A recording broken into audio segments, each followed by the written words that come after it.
morning, everybody. It is Thursday morning once again, and it is time for the Going Broadway podcast. Alex and Cole with you this morning. Cole, what's happening? Good morning, everybody, and welcome to the greatest wrestling podcast ever. And when I tell you we have a lot to talk about, I mean like a lot to talk about. We have probably at least, let's see, 1, 2, 3, 4, 5 promotions to potentially talk about today with some breaking news, some title changes, some storyline developments. We ain't lying. Oh, my. I mean, that's what happens when you think about it. We've not had a normal, when I say normal, I mean just like I can just throw them up for you, just a normal itinerary, if you will, as far as topics and such. We haven't had a normal one of these it's been like 3 weeks because we had our Q&A last week plus the game show, which was a lot of fun, by the way. The week before that, and I want to touch on this real quick, the week before that, we had Kylie Ray on, which please extend your thoughts and prayers out to her. She recently posted that she went into an unfortunate relapse and she had to pull out of some events. And so, again, thoughts and prayers her way. But one thing I actually found really cool is that she posted yesterday. I want to make sure I'm getting the timing right. So, yeah, yesterday, she was on day 14 of being clean, being sober. If you go back, that means she spent day 1 that morning with us. I mean, that's just that gives me goosebumps. That's awesome. That she chose to still join us. I mean, she could have easily just said, "Hey guys, I'd love to do this, but I can't." But she did. Day 1, the morning of. I can't imagine what she was going through physically, mentally, emotionally. And it was still a fun podcast. One of the most fun ones we've ever had, in my opinion. And I'm humbled. I'm honored that she chose to join us for that. Just very cool. But yeah, the week before that was the last normal podcast we have. So, lots of stuff to talk about. Before we jump in, let's see who we got on this morning. Thomas, Jeffrey, Jeremy, Mark, Terry, Bruce, Billy, David, Alex. Good morning to everybody. Alex Guzman, I'm here in the hospital, fell off bed, MRSA kidney damage. Thoughts and prayers your way, Alex Guzman. Thanks for joining us. Hope everything goes all right for you. Thomas, good morning. Let's just jump in. So, as far as what we're going to bring up off the top, I think the big news, and unfortunately, this is the first time and possibly the last time we're going to lead in with Ring of Honor news. So, yesterday afternoon, it was just some unfortunate news that came out that unfortunately Ring of Honor is taking some time away, and hopefully that's what happens. It was announced through their Twitter page that they're going to, I believe, fulfill obligations as far as dates the remainder of the year, or maybe it's just their December pay-per-view. Maybe it's just Final Battle in December. It's set through December. That was it. Okay, so Final Battle's their last through December. thing. Okay, so as of January 1st, 2022, or 11:59 p.m., whatever, December 31st, whatever, all Ring of Honor talent are released from their contracts. So, I have no doubt that there are a lot of those talents that are going to find they're not going to have any problem finding work elsewhere. And, eventually we'll get to the speculation as far as, well, where's he going to wind up? Where's she going to go? Et cetera, et cetera. But this is just really such a bummer because they kept everyone employed during the pandemic. No shows, no pay-per-views, just literally going on residual residual income, I guess, as far as merch and stuff, but residual's not the right word. Streaming, past monetization of videos. Yeah, they've got Fight TV and things like that, but there's a word I'm trying to think of. Just literally just going off whatever income they have in the bank, so to speak. Right. But, besides everything we just mentioned. And that was it. And they still kept everyone employed. Didn't lay off, fire, furlough, whatever, a single talent. So because of that, I really hope that they're able to come back in April like they say they're going to. They're going to take first quarter of 2022 to reevaluate, repackage, insert word here. And I don't know. I'm just, it's sad, insane, crazy. It just came out of nowhere. And so, I don't know. It's one of those things because prior to this, I would have thought that there are a lot of Ring of Honor talents that I would have said, I would love to see this person in NXT or this person in AEW.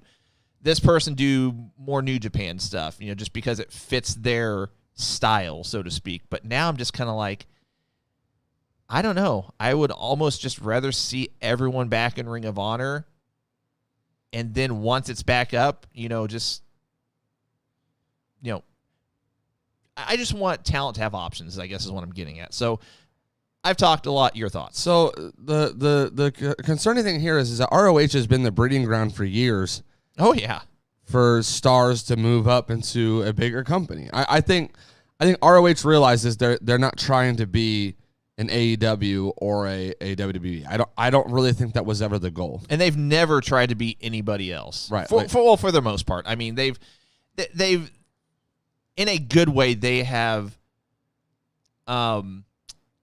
made some changes by others showing an example of this and that, but in large part, they've not tried to be WWE. They've not tried to be AEW. They've not tried to be TNA/Impact. They have just been Ring of Honor, and that's been their identity. They just do that. They do their thing, and it's good. I've never really had an issue with anything they've done. I actually was really starting to come to like the pure rules or whatever, that pure championship. So it is unfortunate because that is the breeding ground. But the issue that I think ROH will run into, and which is why you were saying hopefully they get to make their return in April. April's not a year away.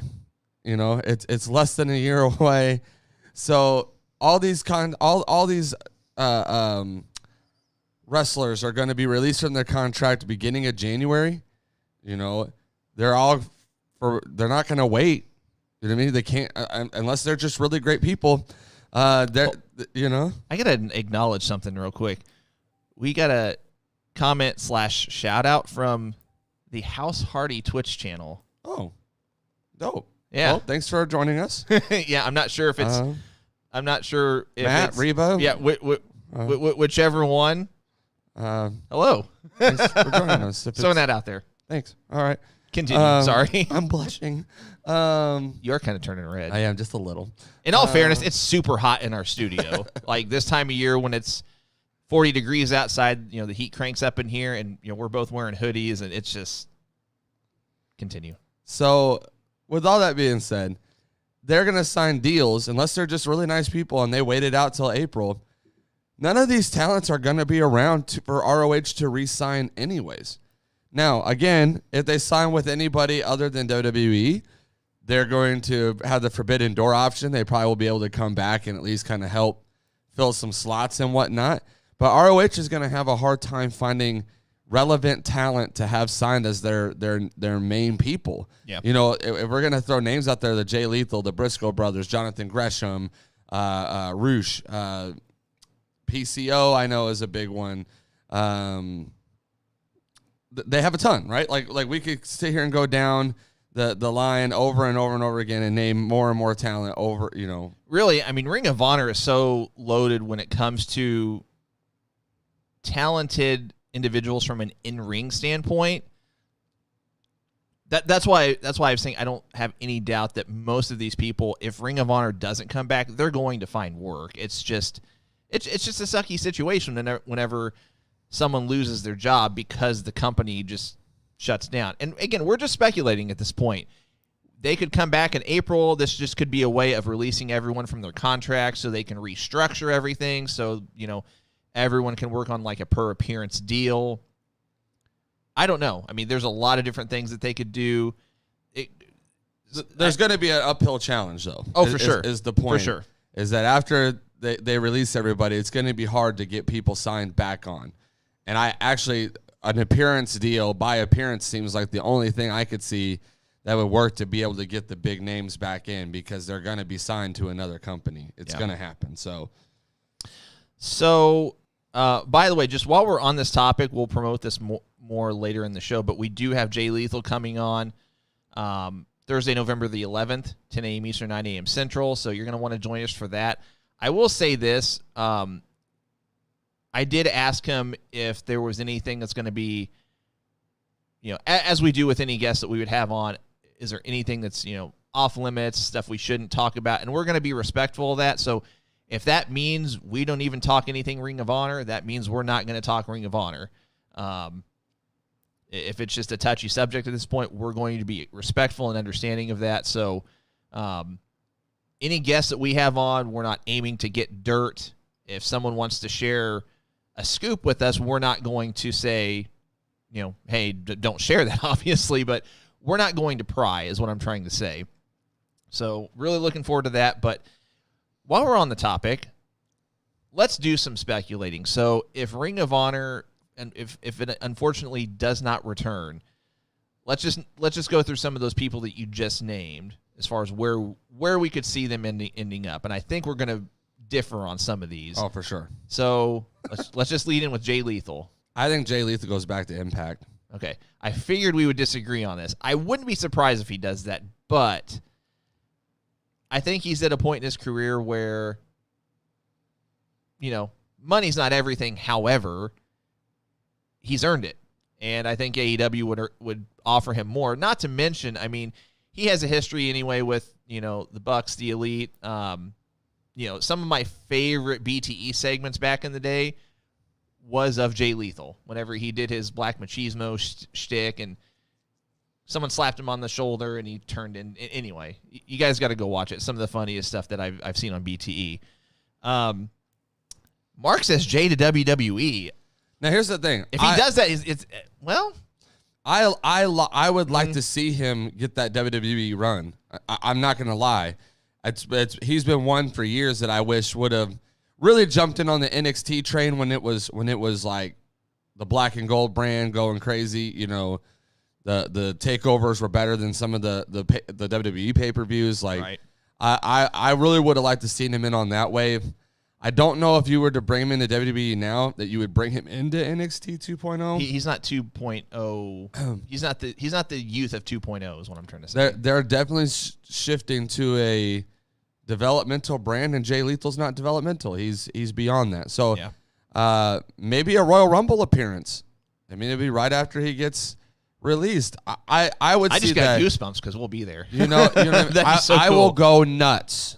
I will jump the barricade and say, Jay, remember when you were on our show? What's with you wanting to jump the barricade? I'm entering the Royal Rumble. All right. I'm not bailing you out of jail. Austin might. He's not going to either. Okay. Well, I'm going to go to jail for you guys. All right. Because I'm going to get this. I might have a solo show on here after the Rumble, guys. A Royal Rumble appearance. But either way, that would be exciting. Ultimately, again, this is my argument a lot. There's not many people I could say I want to see in AEW that fit, because they just, again, even more so now, like Bobby Fish is now there. And like, I'm starting to watch more and more people go there, and I'm starting to also watch more and more people fade into the background. Here's one thing I don't get, just slight tangent. They bring in guys like Tony Nese, who's a recent signing. They bring guys in like Leo Rush, but they don't bring in Buddy Murphy / Matthews. That blows my mind. Right. He's far more talented in the ring than either of those two. No disrespect to Tony Nese or Leo Rush. That's just the way it is. Right. And it makes you wonder what kind of deal they signed, though. That's also true. Because I think Buddy Matthews Murphy's was looking for something more max contract, more max deal on what he's worth. Could be. And he probably wasn't going to get that in AEW because, again, look at the slots. There's not many slots available, and they're going to be very strategic on who they sign for big slots. Yeah. And there's such a varying opinion with Jay Lethal. Jason Fee says he thinks he goes to Japan, which is an option. He's wrestled with New Japan before. I think he made it to the semifinals when when they had the IWGP United States Championship tournament that Kenny won. I think he wrestled Kenny in the semifinals and lost. But besides that, I mean, he's had good matches in New Japan. I don't recall what New Japan matches he's had off the top of my head. That's just the one I remember. So let's look at another one. This is one we did not mention. Danhausen. So the thing, he's pretty young. I think, right? I mean, he's like in his early 20s. No, I don't think he's that young. Mid 20s. Let's see what the Google machine says. He looks young. I don't really know. He's 31. Oh, honestly, I'm gonna be real with y'all. Impact at the bottom of the card, maybe. Oh, I don't think you're familiar with how over he is. No. I get it, but at the same time, he wasn't getting pushed in ROH really towards anything either. He was a crowd attraction. I would put him at the level, and y'all can hate me if you want. I would put him at the level of R-Truth. I think people like R-Truth. They're excited to see him when he comes out. I don't think you're going to see him in any kind of company where he's going to be a focus or a main push, or he's a Marco Stunt to me. We like to see him. We have no problem seeing him. He's entertaining. I don't even think he's that bad in the ring, but the gimmick, the character, the whole thing, I don't see a company capitalizing on him. Here's my thing with Danhausen, and our buddy Austin loves the guy. I have not seen him enough to really give a solid opinion, but what I have seen is I'm kind of just on him. I get the appeal from other people. And listen, I was this way with Orange Cassidy when AEW first started, and I've really warmed up to Orange Cassidy, so maybe the same would be true for Danhausen. I don't know. But Thomas is saying he's going to AEW. Yeah. I'll say this. If he goes to AEW, he will be on Dark, Elevation, he will be Rampage. He will be a best friend. He is not going to be. I just don't see him getting used. I'm sorry. Out of all the talents I could see in ROH, he would not be a top priority sign for me. No, I mean he is very much a comedy act, which is fine. Which is why I could see him in Impact. I could see them doing some vignettes and like video, what we call cinematic matches, maybe things like that. And I was saying, if he was a little bit younger, I actually could have saw him in NXT 2.0 because they don't run shy of the off wild gimmicks and things like that, and that would be a boost for their show because it'd be a recognizable face. But I think 31 is probably a little too old for what they're trying to do in NXT 2.0. See, I'm actually inclined to agree with Mark. He says he stays an indie wrestler. I think he's probably going to make just as much money, if not more, doing that as opposed to going elsewhere. He can pick his own dates, his own appearances. And he could still do the AEW appearance. He could still do the Impact appearance. Exactly. And not be locked into a contract. PCO. This one we might agree on. I don't know. I mean, he's like pretty old, isn't he? He's getting up there, but I think he'll wind up somewhere. But I'm pretty set on where I think he's going to go. I'm going to continue to say I think Impact is going to really benefit from a lot of these. But I would say either Impact, maybe NWA, but I'm going to say probably Impact just because they already have a decent roster starting to form, and just a few names, even if they're not going to be like prominent, like title picture, right? They're going to add value to your roster. Unless they basically just promise him the moon and the stars if he goes to NWA and say you're going to be thrown right into a feud with Trevor Murdoch for the belt. I see him going to Impact as well. Yeah. The Briscoes. This one excites me. Same here. Here. I would make an argument. I will say this. They will not go to WWE. They have been very vocal. That would be the most shocking scenario that you could, of any talent, of any company, that would be the most shocking combination I would imagine happening at this point. I think WWE's come a long ways from how they used to be, but they came out years ago and said they had a tryout there, and they were told they just don't look the part, basically, with the missing teeth and the different things. So I think they have a bitter taste in their mouth towards WWE. I could be completely wrong. I don't know them. Maybe they will. Again, they don't fit the NXT 2.0 mold from the standpoint of they're older. They're not wanting to bring in these older talents. If they were to come in, they'd be a direct impact into WWE's tag division, which would flip their tag division upside down. It would be insane. This would be one of the very few occasions where I would say AEW, mainly because, and I kind of am contradicting myself because AEW has like 1,000 good tag teams. They don't really need another one, but at the same time, this is like probably in the top 5 tag teams that are out there longevity-wise that are just phenomenal. So the problem is that they both can single wrestle too. Mm-hmm. So I don't know if they would want to go to a company where they have the ability to do both. If they're wanting to kind of be able to do all facets, then I would say Impact would be a great landing zone for them.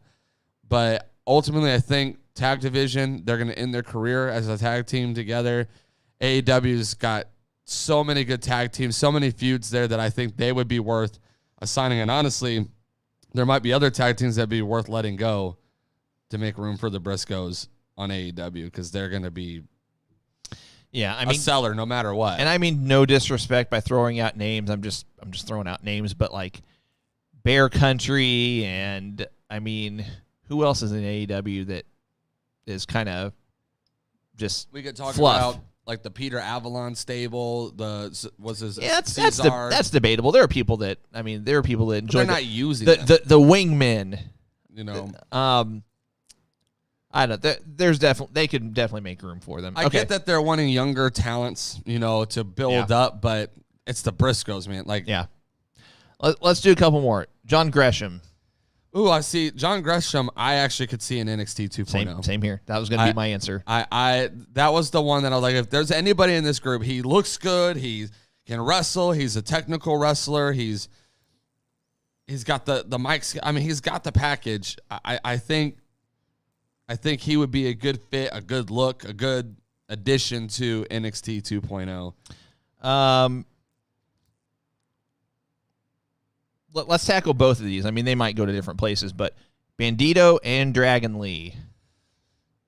Dragon Lee, I could actually see more like AAA. I don't really know. Maybe New Japan. I honestly, both of them, I could see AAA, New Japan. I don't know if we, outside of the Forbidden Door, I don't know if we would see them in a U.S. ring. I agree. I'm inclined to say they for the most part, jump between AAA and New Japan. So I mean, New Japan's working a lot with like Impact and whatnot right now, but I don't know. I think AAA, New Japan kind of seems more their thing. Okay. Let's see. Well, let's do 1, 2. Let's do 3 more. Okay. Current Ring of Honor Women's Champion, Roxy. How old is she? She's young. She is 19. NXT 2.0. Wow. Because I didn't realize she was that young. Our ROH belt, right? So they like ROH. They've pulled a lot of talent from ROH. They've scouted ROH. She's 19, and she's already ROH champion. She is 19. NXT 2.0. I'm going to disagree with you, and I'll explain why. So, I'm going to say AEW because Sean Ross Sapp of Fightful put out a report yesterday that AEW was actually looking at Roxy and spoke with her after she had signed with Ring of Honor. I know that, I can't think of his name now. Who's the guy in AEW that does the whole salute thing? I can't think of his name. Salute thing. Is this a dark guy? I don't watch Dark. Yeah, I mean, he's. I can't think of his name. Hang on.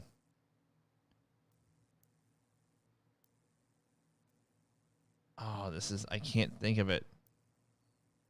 It's like his gimmick shtick thing. It sounds great. I just don't know because I don't watch Darker Elevation. Anyway, I know he kind of does. It's like right on the tip of my tongue. I can't think of it. It's gonna hit me after the show. That's what usually happens. Anyway, but whoever it is, I'm trying to think of. He talked to Cody or management or whatever about her and said, we need to get her here. And they talked to her, and she's like, well, I've already signed with Ring of Honor, so that, that ship has sailed for the time being. So I could see it, especially their women's division. We've always talked about it. It's starting to kind of get a couple of names, but it still is a long way away from having a solid, 8 to 10 women. Sean Dean, Captain Sean Dean. Never heard of him. Not Anyway. that you're not good, Sean Dean. I just don't watch Dark or Elevation. Sorry. He doesn't like you. Mike and Maria Kanellis. Oh, they might stick with ROH. I mean, they might be in enough to be considered like. I don't know if they'll go. They might wrestle like by appearance some places just to keep their names relevant. But Maria Kanellis is like on the board. She for ROH. She is very like. Of every place she's been, she seems like that Ring of Honor is like her place. That is her. It's almost like her baby kind of thing. And sure. she released a statement yesterday that was like super heartfelt and like super genuine. I'm just like, for people like her, I really hope Ring of Honor does come back because that's. I'm pretty sure she's on the board, so I don't know if she'll, other than by appearance, just to keep name value and whatnot, if she'll like manage Mike as he goes and wrestles somewhere. And if he goes anywhere, I actually would like to see him in NWA. I think he has more of like that classical feel to me, I guess. And I think that's also the best place he would have to be like a top card person. He could be, I could see him being a top card guy. And Chris's comment. They'll get their version of Miz and Mrs. on the Lifetime channel. I mean, I actually see them, if Ring of Honor doesn't make it, I actually see them doing mostly indie stuff, but maybe going back and forth between just American indies and New Japan. I mean, they've been in New Japan before. Thought I had one more. Hang on. there's a couple of names that kind of Dalton Castle. Yeah. I mean, he was ROH champion. Oh, Roosh. Oh, Roosh. Okay. So this one's a little bit more difficult because I don't really know where to put him. I'm going to be honest. I don't see him in AEW. He's not NXT 2.0. I mean, he's up there in age. He's not NXT 2.0 or WWE, and he's not. I don't think he's AEW. I don't know if I see him in Impact. It wouldn't shock me, I guess. They're pretty broad scale with who they sign, but I don't know if I see him in Impact. He's one that I feel like that New Japan, maybe, or I could even. He's Latino, right? Mm-hmm. So maybe AAA. AAA would be my guess, but I wouldn't. Don't get me wrong. I'll preface by saying I would not be on board with this. In fact, I mean they'd really have to do a great job of selling me on the fact that this would be a good signing. But I actually wouldn't be surprised if AEW tries and does get him. I feel like it's one of those things where Impact needs him, AEW would want him, and they would write a bigger check. I hope he just winds up in AAA, to be honest, and he might, make the. I mean, because AEW and AAA is still kind of looks like they have a working relationship. I mean, Kenny's still AAA champion for the time being. So I guess see. I guess it would all come down to what are your goals in the business on his end, because I wouldn't want to sign with AEW even if the check was bigger. If my goal was I want to be a top name somewhere. That could be it too. He's not going to be a top name in AEW. No, I agree. So Mark says Roosh goes back to Mexico and helps bridge. Oh, okay, I see.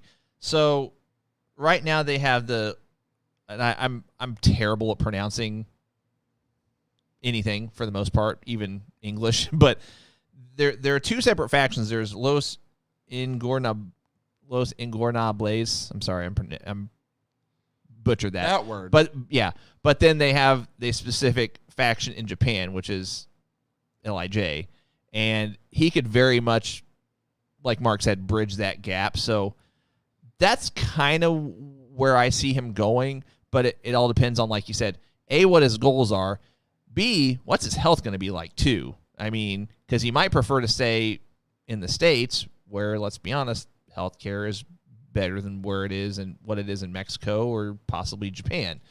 So we will see. I gotta bring up this comment real quick, Antonio. I gotta disagree with you here. It says Vince don't want none of the ROH guys. Maybe MLW will grab some of those guys. I'm not saying MLW might. Yeah, that's one we didn't even throw out, which could very well happen. Vince has gotten so many ROH guys. It's not even funny. I mean, literally your number one contender for the Raw Championship right now was an ROH guy. Seth Rollins, ROH guy.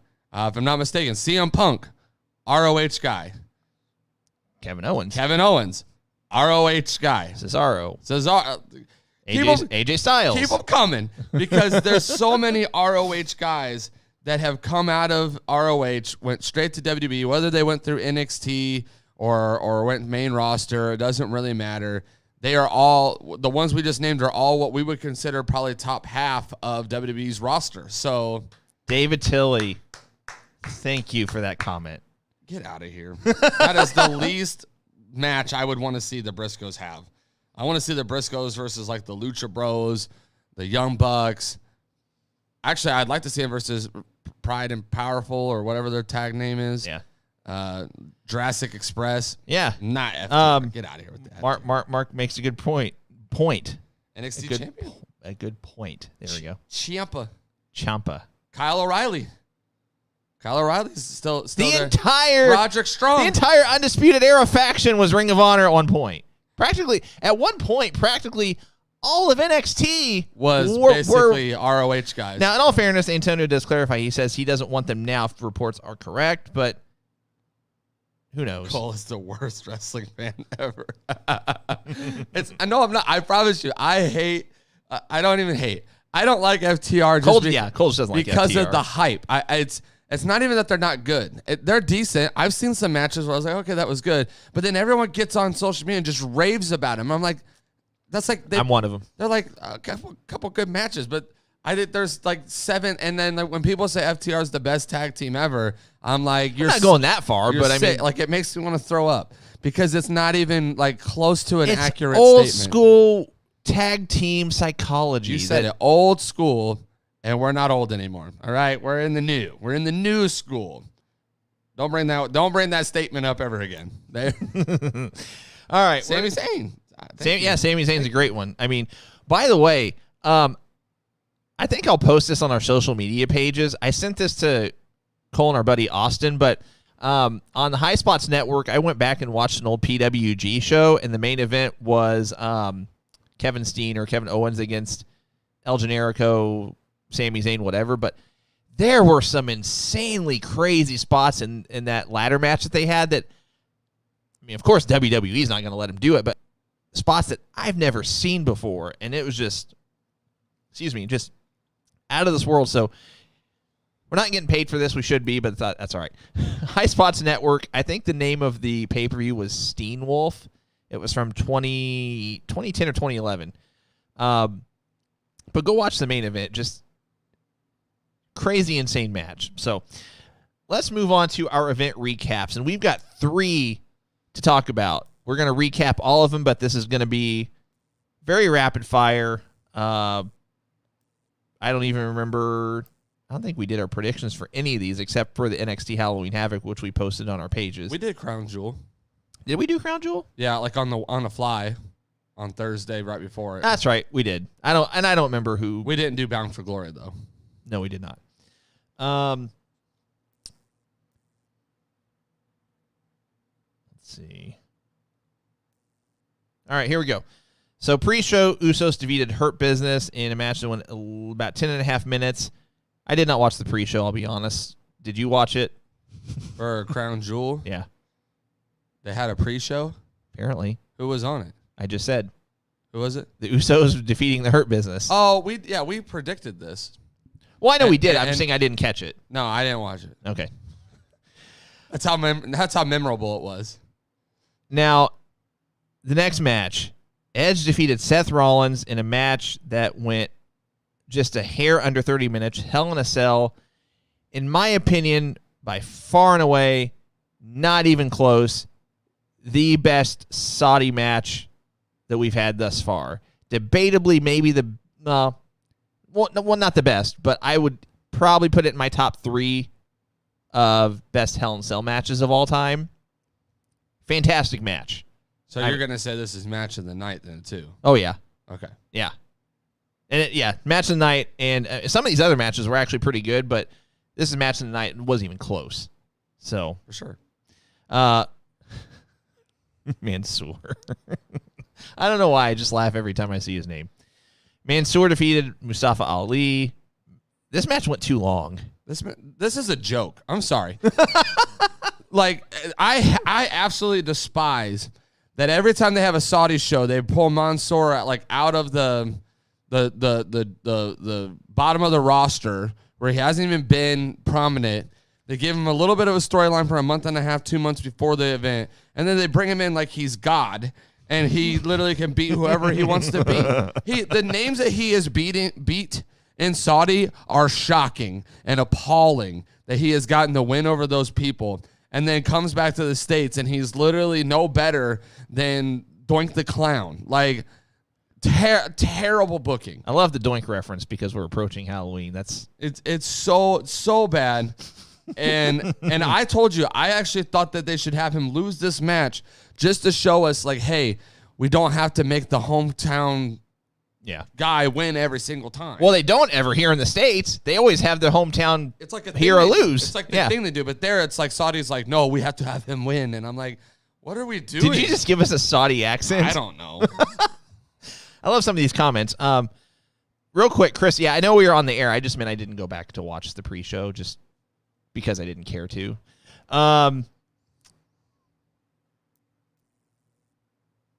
David says, Cole, be sure to tell Telly how much you love FTR. I will. I will say straight to him that they are not my favorite.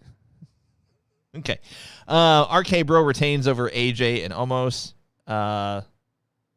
8 to 9 minute match. It was okay for what it was, but I thought it was boring, honestly. I mean, it was kind of what I expected it to be. We've already seen the match. This is more than once. And honestly, I'm over AJ Styles being a tag wrestler. Put him back in the he needs to be. I get their Fatal 4-Way match on Raw was like all new additions to Raw or whatever. Yeah. He needs to be in the main card picture though after this Seth Rollins feud. Yeah. Zelina Vega becomes the Queen's Crown tournament winner. So she's now Queen Zelina, defeating Doudrop. Match went a little less than 6 minutes. Oh hum. The match wasn't good, but I actually liked the decision that Zelina won. I did too. I predicted Doudrop. I'm glad I was wrong. I really think that this could be what helps her get over as like a contender, at least in the women's division. So let's see. I really have to. Goldberg defeated Lashley. 11 and a half minutes. I actually was impressed with this match for what it was. I will say this. I hated the result, but in my opinion, since Goldberg's debatably, you could even include his entire WWE run, but definitely since he's been back since his, beating KO for the Universal Championship, since then going forward, definitely his best outing, in my opinion. For sure. I still hated the result, though. I mean, it kind of hurts, in my opinion, Bobby Lashley just a little. I knew it was going to happen because of the way they had him get wrecked the match before, but I was very impressed with the match. It's the first. I actually felt this way about the Drew McIntyre match with him, too. It was one of the very few matches I've seen Goldberg last more than a couple minutes where I didn't feel like he looked gassed, where I felt like he hit his spots. The spear onto the tables to end the match, I was very impressed with. I wasn't expecting that spot, so it definitely kept me on my toes at least. And I'm glad they did that match where Goldberg won without the belt. I was just thankful that that Goldberg could get the win without having to get the belt, though. I knew he was going to get the win. I'm just glad he didn't have to become champion to do it. King Woods now. Xavier Woods defeats Finn Balor in a match. It went a little under 10 minutes, and it was a clean win. I'm blown away. You told us a little bit. I'm not mad. I'm not mad that he won. Congrats to him. I mean, Xavier's been one of the most solid, consistent workers in WWE for the past, decade? I mean, never has been Intercontinental Champion. He was a solid talent, even going back to TNA Impact days. Oh, for sure. Consequences Creed. But his longevity with the company, his loyalty to the company, never being United States Champion, never being Intercontinental Champion. I'm pretty sure he wasn't champion in NXT at all, right? I don't believe so. I don't remember him ever holding anything in NXT. So, I mean, outside of the tag championships, this guy has been faithful. He's always been on TV. They've never not had him on TV since they've been in the New Day specifically. So it's like, man, this guy has paid his dues. He's done his work. By all means, I'm not mad that he got the win. I'm just shocked that they put Finn Balor in that position to take the L. The only singles championship he has held in any WWE affiliated organization was the Deep South Wrestling Heavyweight Championship, and he held that. He was actually their last champion whenever they closed down in 2007. So right. So my point is exactly this. I'm not mad he won. I almost would have rather them put like Sami Zayn in there to take the L though, or somebody else. It did seem odd that they had Finn take the loss. Finn, out of all people, I was like, I cannot. And then he's in the number one contenders ladder match. Like, and here's the thing. I told you, I think Xavier's finisher is kind of lame. The springboard elbow. I've seen Finn Balor kick out of so many things. Him not kicking out of a springboard elbow was just like, that's not believable to me. At least not do 3 of them. I mean, like for a split second, I thought it was botched because it was like, wait, what? Not mad that he won. I just was shocked that they had Finn Balor be the one to take the pin. Yeah. Big E defeated Drew 13.5 minutes for the WWE Championship. It was okay. It was okay. I almost have the mindset of the match didn't need to happen, though. Yeah, I agree. Becky Lynch retains over Bianca and Sasha. Match went about 19.5 minutes. Another one where I was just like, it was okay for what it was. I thought it went a little long. I think we knew the result before going in. So any match where I'm like, okay, yep, that's already decided. It's hard for me to watch it and be like, yep, that I already know who's going to win this. Like, so I thought the match went way too long for knowing who was going to win. And then Roman defeated Brock. About 12.5 minutes, a little less than that. I thought Doug the match, hated the ending. Yeah.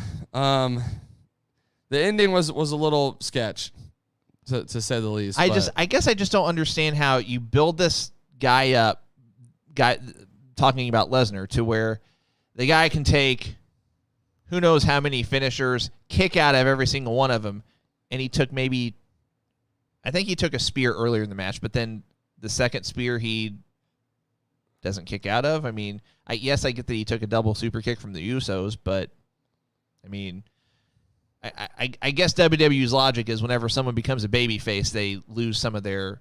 He got hit with the championship belt too, right?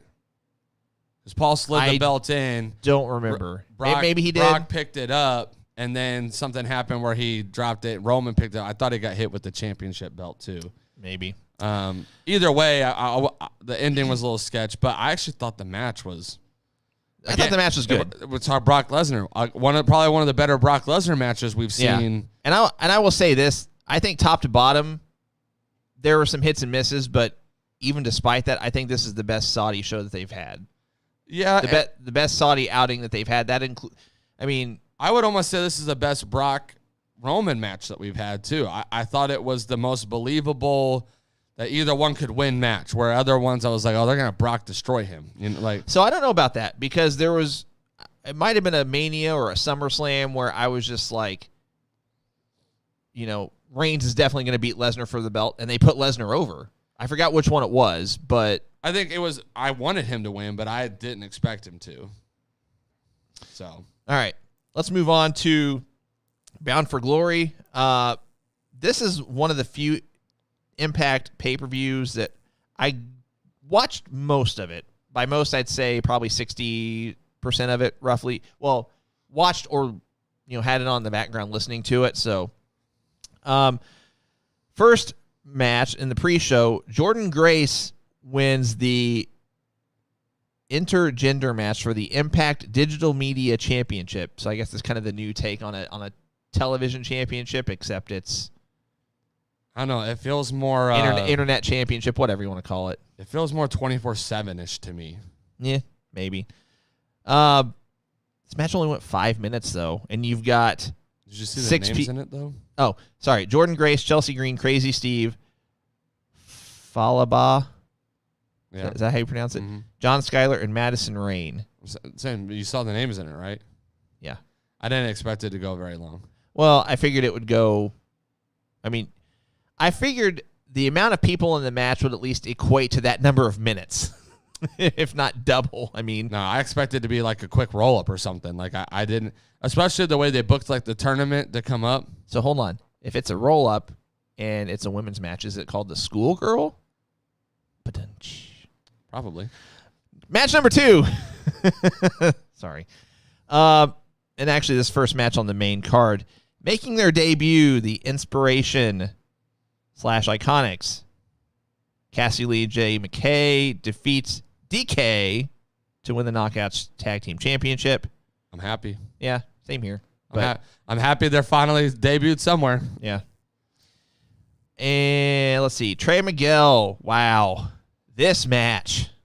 Trey Miguel defeats El Phantasmo and Steve Macklin to win the vacant X Division Championship. They could have easily went longer. This match only went 13 and a half minutes. I mean, no diss to Steve Macklin. You could have had just Trey Miguel versus El Phantasmo, and it would have been phenomenal. Oh, yeah. But adding Steve obviously added some great spots, too. Yeah. But this match, I'm glad Trey got the win. I was a little nervous that they weren't going to capitalize on him. I read a stat that this was his 9th opportunity to try to win the X Division Championship. He's usually the highlight of every X Division match, too, but never got the put over. And I thought he's done a lot of great work.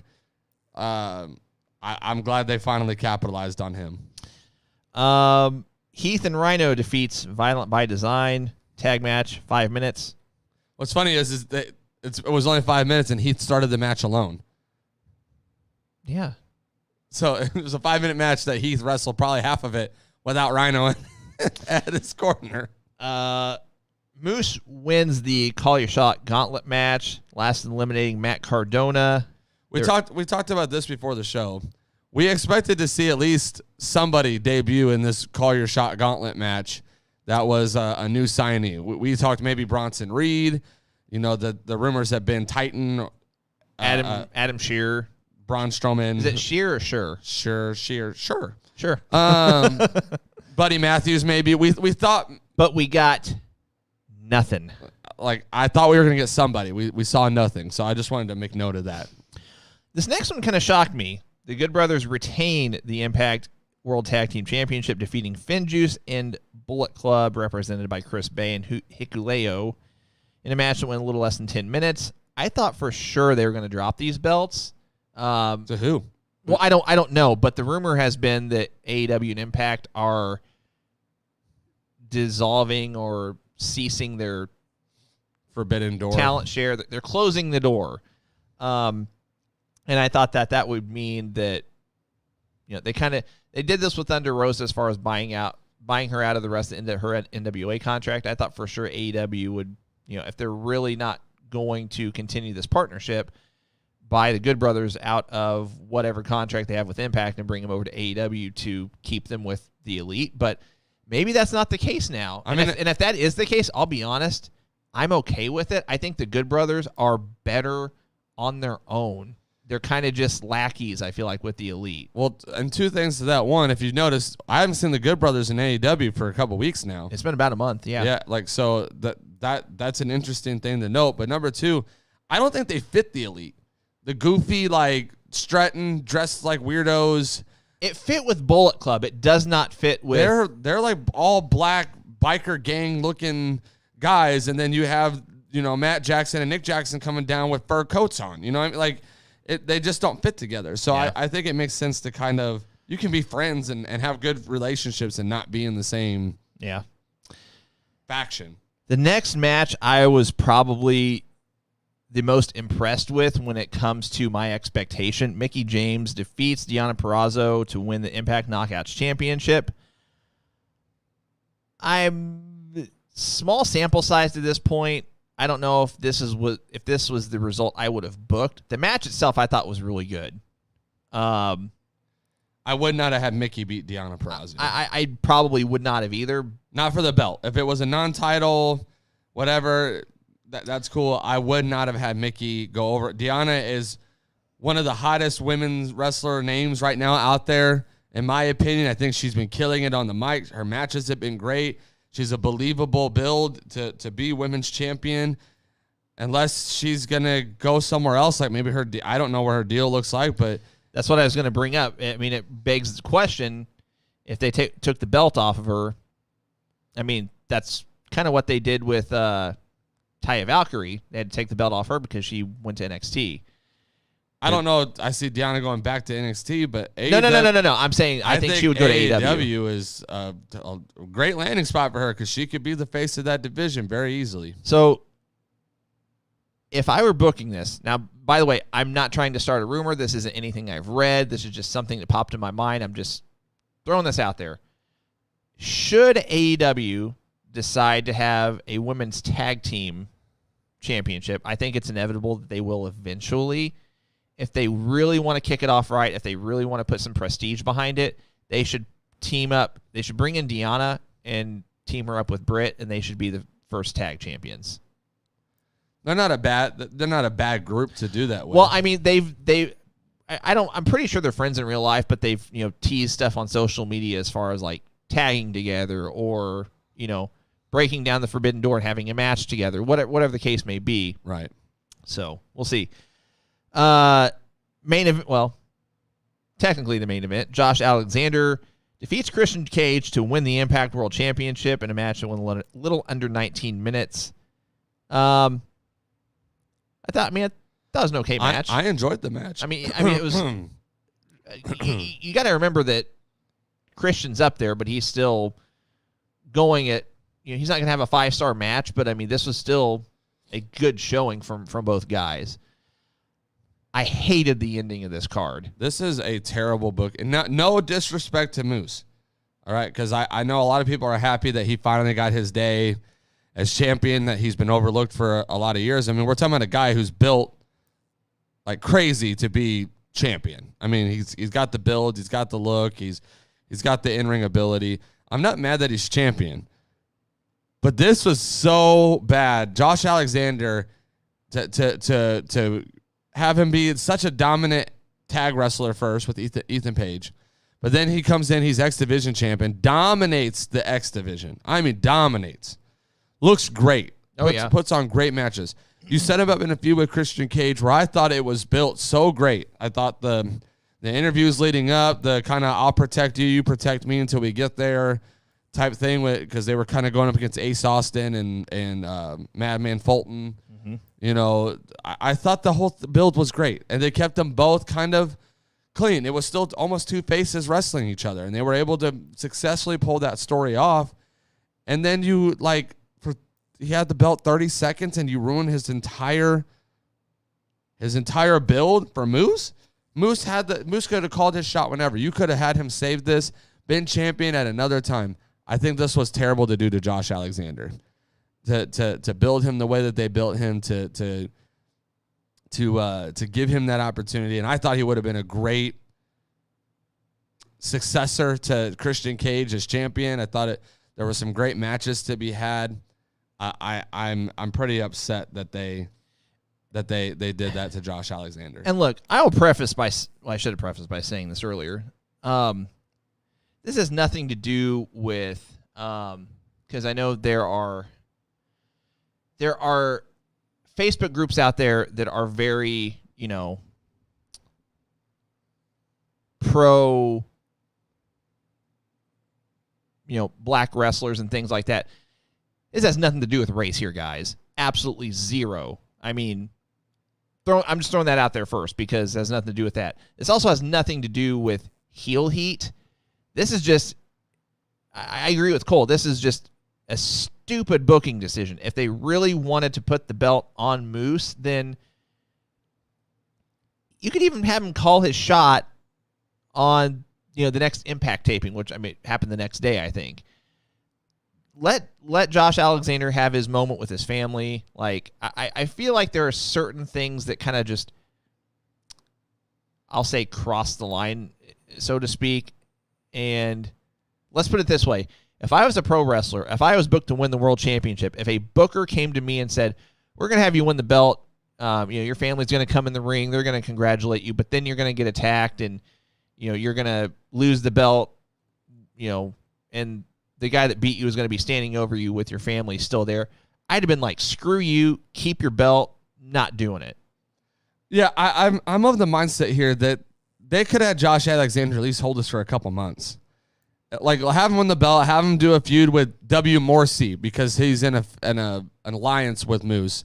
Have him do that. Moose is kind of taunting him, kind of teasing he could call this in whenever, yada, yada, yada. Kind of puts a little dissension between him and Morrissey because what if Morrissey becomes champion? Mm-hmm. There's that storyline we could do. We could always keep Ace Austin in the background. And if you wanted to do this to somebody, do it to Ace Austin. Have Ace Austin win the belt and then get him destroyed by Moose. That makes sense to me. This just doesn't. This blew my mind. I'm very upset about it. I thought Josh Alexander. I predicted Josh Alexander to win. I thought that was the best decision booking wise for them. And I'm again, not that Moose doesn't deserve it. I think Moose is great, and I think properly booked, he could have been champion. You could have given him a Roman Reigns type championship run, a Nick Aldis type run. You could have let him be champion for over a year, and I would have been okay with it. Yeah. But not like this. All right. Moving on to NXT Halloween Havoc. So whenever Cole and I posted whenever I posted our predictions on our Facebook page, I think I only posted it to our Facebook page because character-wise, I think it was over Twitter's limit. So Facebook is the only place it went. We only predicted the championship matches because that's all that was advertised at the time.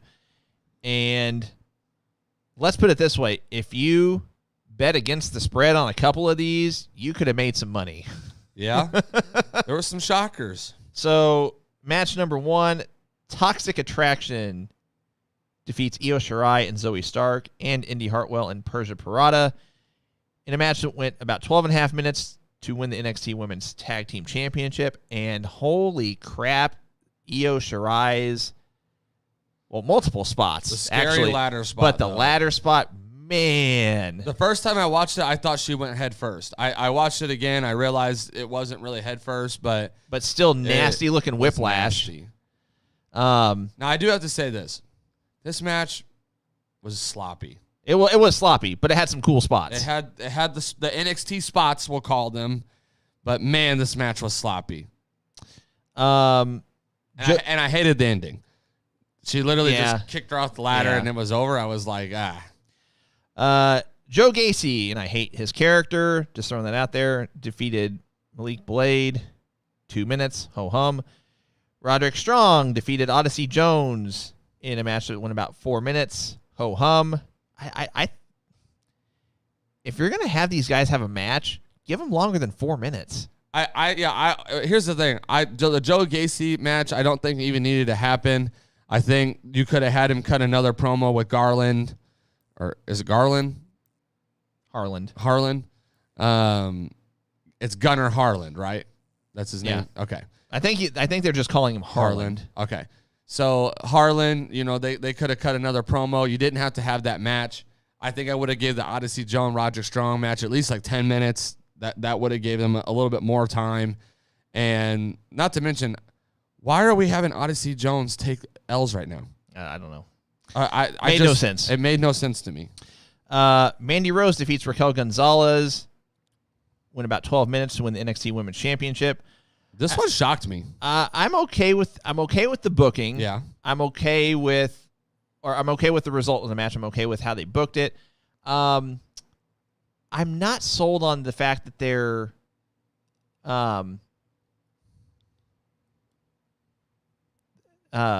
bringing back Dakota Kai. I could have sworn that they were going to have her go to Raw or SmackDown. Yeah. So the reason why I said this shocks me is that I don't think Mandy Rose really fits the NXT 2.0 mold. I know they rebranded her. I know Toxic. It looks like Toxic Attraction is going to be a really cool women's faction for the brand and whatnot. Which I still think they should put a male with that stable. But that's just me. It kind of shocked me. There were 2 to 3 other names that I think I would have rather have seen beat Raquel Gonzalez, and now I'm at the point I don't know what you do with Raquel. I don't know how you can keep her in NXT. I think she's hit her ceiling there, so maybe this was to move her up. I'm not sure, but if that's the case, they should have had this match before the draft. Right. So, but what I'm saying is they might take her off TV for a couple months and bring her in during the Women's Royal Rumble. That's true. And like introduce her that way. Maybe. So I'm okay with that. Dakota Kai would have been one of the ones I would have said that if you're going to keep her NXT, she should have been your NXT Women's Champion. Yep. I think this was a perfect opportunity for her to jump in on that. I would have argued Frankie Monet still. Oh yeah. I think she's. Where was she on this event? You know what I mean? Like she was in the party. Was she NXT party? Okay, scenes, I didn't catch her. The Halloween party scenes or whatever. So I would have argued Frankie Monet as somebody as well that they could have really kind of capitalized on. So those two specifically, knowing Dakota Kai was back, Frankie Monet, I think those two specifically. But then also, if we're going to sit there and talk about people who are on the brand and we're trying to keep the brand relevant, where's Ember Moon? Yeah. Ember Moon, if we're, again, I would argue Ember Moon's ceiling is out of NXT's new wheelhouse too, and that she should have got called up.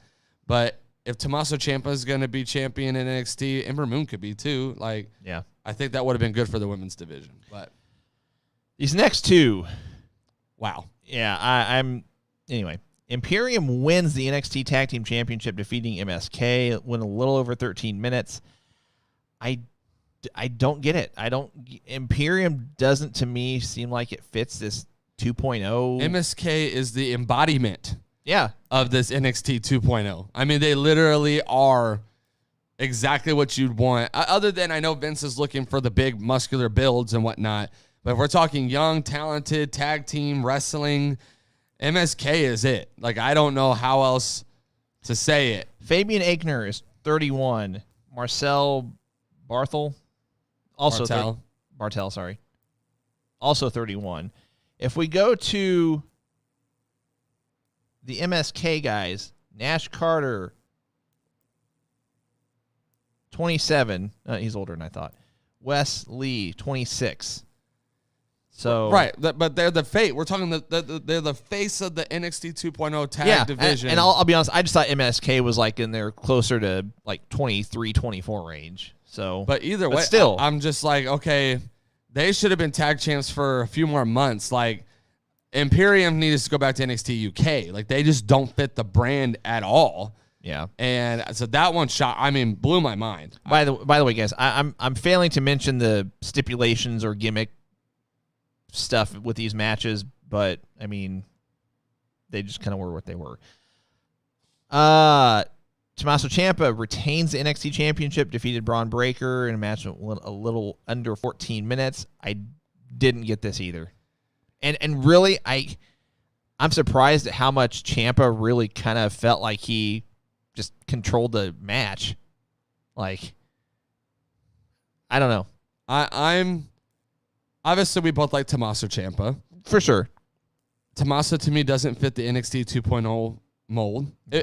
If we're rebranding, let's rebrand. You know, like either we're doing it all the way or we're not. And I get you're still on television, you still got to have relevant names. I get it. Build those names. But then why did we skyrocket Braun Breaker to the top of this list when you have names like Kyle O'Reilly, Pete Dunne on your roster? Yep. We could have continued to use the established names to get Ciampa his title reign still. You build Braun Breaker, your Odyssey Jones, your other big names up, and then you capitalize on that person winning the match. They skyride. I mean, first night of NXT 2.0, Braun Breaker gets like this huge push. He's been pushed since then. I thought surely they're rebranding this NXT. Braun Breaker's going to be the face of it. The way they booked him, the way they're making him look, I was like, he's going to go in there and he's going to wreck Tommaso Ciampa. At the same time, I don't know what you do with Tommaso after that. Again, are you going to start to call these guys up after they get their titles off of them and you've gotten NXT 2.0 kind of up and running? I don't know, but it shocked me. I was just kind of blown away by it all. I I don't know how you book him like that. And now I don't know what you do with Braun Breaker from here on out. There's nowhere for me to put him except back in the main card picture. Maybe this is one of 2 matches. Maybe he's going to get another shot somewhere else, but this one, I'm at a loss. And I think you and I, you were 2 for 4 and I was 1 for 4, I think. Yeah. I was shocked on these. Blew my mind. Good matches. I wasn't disappointed with how good the matches were. I would say the women's triple threat ladder match I was kind of disappointed, but the others I was pretty impressed with. But this didn't make sense. So, anywho. All right.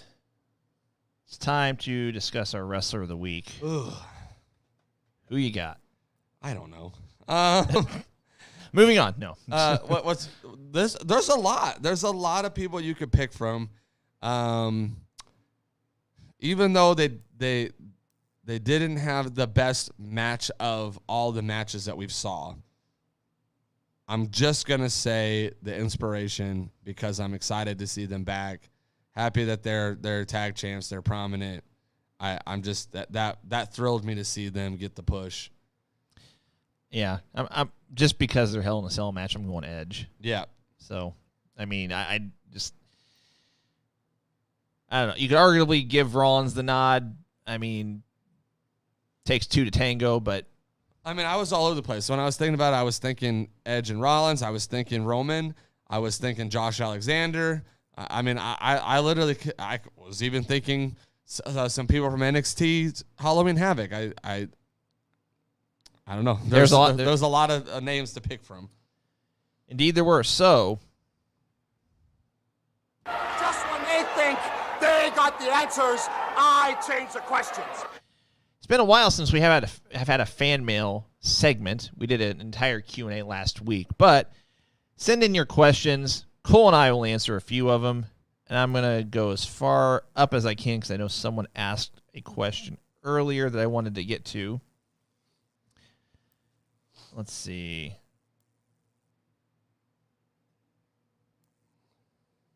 So David asked, would AEW or WWE be interested in buying the Ring of Honor company as a second Fed or for the video library? I think they'd both be interested in buying it. I just don't know, A, if they're selling, and B, what they would sell. I would say this, not as a second Fed.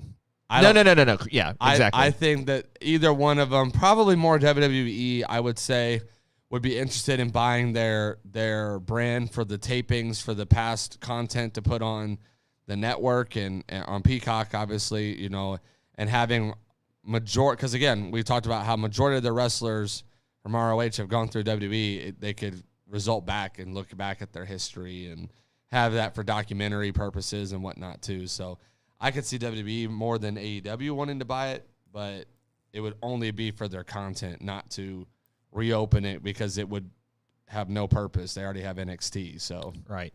David Burris asks, would Jay Lethal be considered too old for WWE? Absolutely not. They brought in AJ Styles when he was in his 40s. Yeah, I think AJ was 40 when they brought him in. I would say, if not, he was like late 30s. I mean, like 39, 38. He's 44 now, and he came in. It's probably close to 40. He had to have been right at 40 because he came in 2018. No, I'm sorry, 2016. I knew it was an even numbered year, so he was 39 when he came in. Yeah, I mean it was close. I would say this: Jay Lethal is too old for NXT 2.0. If that's 100%. If that's how they're gonna book NXT 2.0 going forward, and his statement was, "We're done hiring these 30 plus something year old guys for NXT specifically," is what he was talking about. Yeah, I could see that. Now, a name like Jay Lethal, for what it's worth, Jay Lethal is 36. There you go. Yeah. So I still think he has 8, 9, 10 years left, you know, healthy, as long as no major injuries take place. He's a prominent name. He's one of those guys that I don't know if I could see him main card in WWE just based on how they book, but he'd be a great mid-card Intercontinental. Maybe, you know, if he got enough steam, they'd Money in the Bank him to a title, or I would love that. Or you know, Royal Rumble winner type thing, maybe something like that. there's plenty of tag teams you could pair him up with, tag champions, stables. You know, he could fit well as a heel in like a Hurt Business type stable. There's a lot you could do with him, and he's comedic too. If he got to a point in his career where he's like, you know what, I'm not really looking for money as much or for fame and titles and push as much as I am just consistent good money. Could you imagine some of the things with him and R-Truth in like a funny gimmick? See, here's what I'm thinking. I don't know if they would let him do the whole Macho Man Black Machismo shtick in he's WWE. Just funny. No, I know, but he could come up with something else. And here's the thing. They've done it with other wrestlers. That's true. So, Cade Wilbur asks, what are your thoughts on AEW doing a Jim Crockett-style Memorial Cup tag team tournament involving the Forbidden Door using teams from Ring of Honor, Impact, Japan, Mexico, NWA, AEW, etc., even inviting WWE teams, LOL? No. I mean, I'd be okay with it, but they're kind of going to be doing that with the Owen Cup, it sounds like. It sounds like they're going to be they're going to be inviting people from other companies. Last I heard that it was going to be a larger, like maybe a 32-guy tournament that they were going to bring guys in from other companies. So, yeah, I just say no. I mean, anytime we talk something like that, what's the purpose behind it? What does it do for that team? Like the Good Brothers won, and I know it's WWE, but the Good Brothers won some like tag tournament in WWE. It literally meant nothing. And I was like, that was a pointless tournament. That tournament means absolutely nothing. If we're going to do a tournament, it needs to lead to something. It needs to have a purpose behind it. And the problem with a tournament like that is where you open the door for anybody and everybody to win, it pushes them to nothing. They're not working towards a title run. They're not working towards a title opportunity. It's not to build them at all because that tournament means nothing in the promotion that they're in for the most part. So I would just say it's best to avoid it. Let's see. Mark asks, what do you think is next for a shot, or who do you think is next for a shot at Roman's title, and how long does Roman hold the title for? I think Roman's going to break Brock's record. At this point, I don't care who he defends it against. To answer your question, I mean, you can, throw a number of guys in there that he might go up against. I know Happy Corbin actually teased something on Twitter, but I don't think you're going to have a heel versus heel feud or anything. Although, I mean, Happy Corbin's kind of, I don't know, I almost feel like depending on the week, he's kind of teetering on. Well, here, while you're talking, I'm going to pull out the SmackDown's current roster real quick because we need to look at the current names first. So one name off the top would be Drew McIntyre. Yeah. Which, I mean, I wouldn't be surprised if he gets multiple shots at it. Just as far as when, I think it's going to be Mania. I actually see him retaining through Mania. I think he's gonna break Brock's record. That I read something this morning. How far does he have to go to break Brock's record? Well, let's just see. I mean, he's already at like 360 something days. He's getting up there.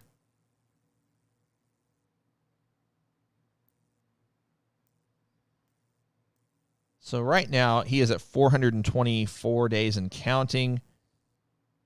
Brock had it for 503. So he doesn't have much to go.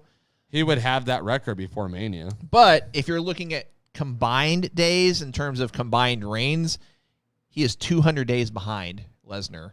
So anyway, what I was going to say is I read something this morning that WWE is really pushing Brock, or is pushing Roman so much so that they not only want to build him up as the guy now, they're wanting to try to build him as like literally the best WWE wrestler ever. And to me, that means like he's going to have this belt for a while.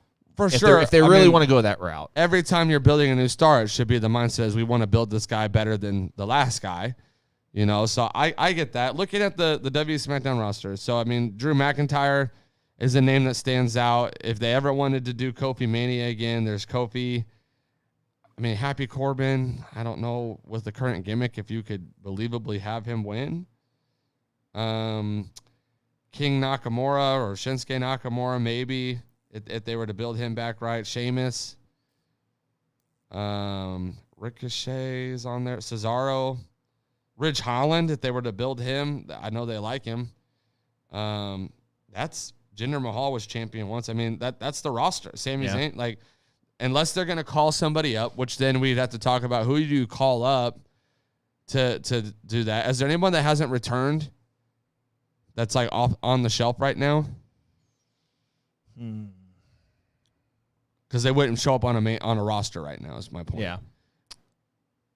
Because like in the women's division, you have Bayley. Bayley's not on either roster right now. But in the men's division, is there anybody that's like... I can't think of anybody, at least. I mean, I can't think of anybody, period, but especially not anyone that you could throw into that picture. Now, you could always... It's WWE. We're talking WWE. They could always do a trade. There always could be someone that gets brought back over. Samoa Joe. Samoa Joe, and that... Samoa Joe's not been champion, so if he's the guy that beats Roman, I'm okay with that. But we would have to talk about how that would happen. I almost could see Roman. The only way I could really believably, with the build that they've given him for Roman to lose a belt, is via Money in the Bank cash-in. I mean, I really don't know how else. Which, again, if that happens, then, yeah, he's going to retain it through Money in the Bank, right? Yeah. Or through WrestleMania. Money in the Bank's after WrestleMania, isn't it? Yeah, I knew what you meant. You said Money in the Bank, but I knew you meant Mania. And then do you capitalize on that like ASAP at that point, or do you hold off for a little while before that person cashes in? So there's just a lot of names. There's not a lot of names on the SmackDown roster that I could believably be like, yeah, they'll beat him clean. So I don't know how they'll go about having him drop it into who, but I could see it being till Mania or further. I mean, obviously they've teased Brock coming back at some point to get him when he's not indefinitely suspended. So maybe it is Brock when the time comes. I don't know who else, though, to name. Our last two questions will come from David Tilley. His first one, what do you think of MJF saying he was better than Roman in the ring and on the mic? People went crazy online. It was funny that people do not know he is in character. That's kind of my thought as well. It's MJF. He's going to be in character no matter if he's on TV or if he's on social media. Now is the question, do we agree? He just said, what do you think of... What do we think of it? He's always got something to say. Yeah. On the mic, yeah. I mean, Roman's never been good on the mic. He's getting better. I'd say this is the best mic work I've seen him do in a long time, but MJF's better than a lot of people on the mic. In the ring, I don't know. I'm not very impressed with MJ's. I think it's decent. I don't think it's like star-studded amazing, but yeah. Oh, and I forgot to mention this. I was going to throw it out there during our off the top, and I just totally forgot. But Jeremy brings up the fact that Bray Wyatt's no compete ends tomorrow. Just throwing that out there. So Full Gear is not too far. Yeah, which we'll have some announcements regarding Full Gear specifically here shortly. Our last question, also from David. If you had a time machine, what matches would you love to book? Imagine Darby versus and in his prime Jeff Hardy, or the Young Bucks getting their butts kicked by Hawk and Animal. A time machine. A Ric Flair in his prime versus a Kurt Angle in his prime. I mean, there are endless scenarios you can throw out there. I mean, like, the big names. I mean, I'm going to throw a John Cena one in there. If you were to go, like, John Cena, Hulk Hogan in his prime, but with the same fan bases, builds at their peaks. But, yeah, I mean, I think there's endless matches that you could book. AJ Styles in his prime versus anybody. Like, Edge, could you imagine AJ Styles? And they're even talking about still that needs to happen now in their ages that they're at now. But could you imagine those two in their prime? And we're not even throwing out guys. I mean, my goodness, like Arn Anderson. Right. There's just... We go way back. You can go Lou Thez and Vern Gagne. Like, you can just... There's a ton of people you could... Anyway, so... Yeah, I mean, that's one where we could literally spend the entire show building fantasy matches. So HBK versus HBK. Sounds like a video game. Promotional consideration paid for by the following. Hey, guys, stick around for some really cool announcements. Before we get to that, I want to let you know that you can check out the Going Broadway podcast. We are live every Thursday morning at 10 a.m. Eastern, 9 a.m. Central. Our social media platforms are scrolling across the bottom of your screen right now. Facebook.com/Going Broadway Podcast. Please give us a like and hit the notifications button when we go live on Facebook. Let's go in order here. Twitter.com/Going BRDWI Pod. Instagram.com/Going BRDWI Pod. Please follow us on Instagram and on Twitter. YouTube.com/Going Broadway Podcast. Please subscribe to our YouTube channel and hit the notifications button there as well. Our Twitch stream is now up and running. Twitch.com/Going Broadway Podcast. Please follow us on Twitch as well. Real quick, wink, wink. At some point, we are going to be having a giveaway just for our Twitch followers. So if you're on Twitch or if you're not, you need to create an account. But please give us a follow on Twitch. Twitch.tv/Going Broadway Podcast, not .com. So please like, follow, and subscribe to all of our platforms. We're also on Patreon, patreon.com/Going Broadway Podcast. We've got 4 different tiers you can choose from. If you want to become a monthly financial supporter of the show, we would sincerely appreciate it. Our shop is up, but we still have yet to get all of our T-shirt SKUs uploaded. So I'll throw these shirts up right now. These are not on the website, but these are our current WCW tribute shirts. They do come in the purple and gold scheme, as well as our black, green, and gray. Sorry, black. No, I said that right. Black, green, and gray scheme. So if you're interested in any of those, they are $19.99 plus taxes and shipping for a T-shirt, $39.99 plus taxes and shipping for a hoodie. It is hoodie season, guys.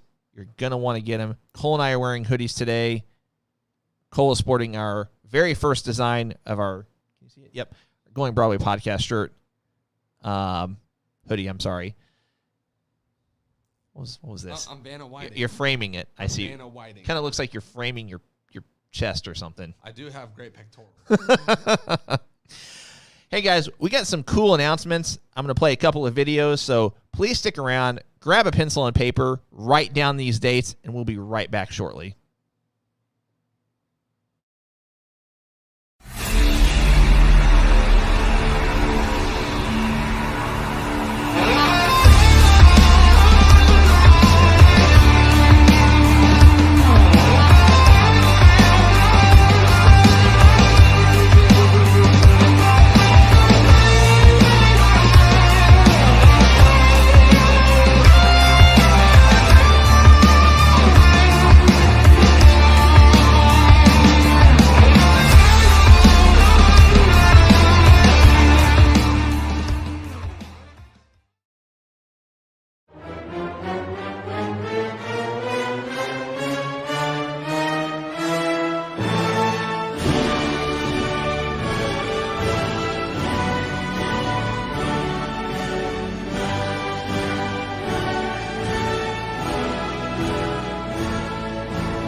That's right, guys. So we got an active next couple weeks coming up. So a week from today, Cole and I will have a normal podcast, Thursday, November 4th, 10 a.m. Eastern, 9 a.m. Central. Unfortunately, we will not have a guest that day. I was trying to get another AEW talent to come on with us. Apparently, there's not going to be anyone else available, which is fine. So next Thursday, November 4th, you're going to get Cole and myself. The following day, 4 p.m. Eastern, 3 p.m. Central. Tully Blanchard will be live in the studio with Cole and myself. It will be a shorter interview. It's probably going to be mostly Q&A style. So, join us, guys. Get your questions in with us live. It'll be mostly Q&A, maybe 45, 50 minutes or so. Tully's going to have a short time window to his flight literally gets into St. Louis around 1:45, 2 o'clock, I believe is what he said. So he's going to come straight here, and then we got to get him to the venue, Chaffetz Arena in St. Louis, by 4:30. So he'll be joining us for about 45, 50 minutes. Again, 4 p.m. Eastern, 3 p.m. Central, Friday, November 5th.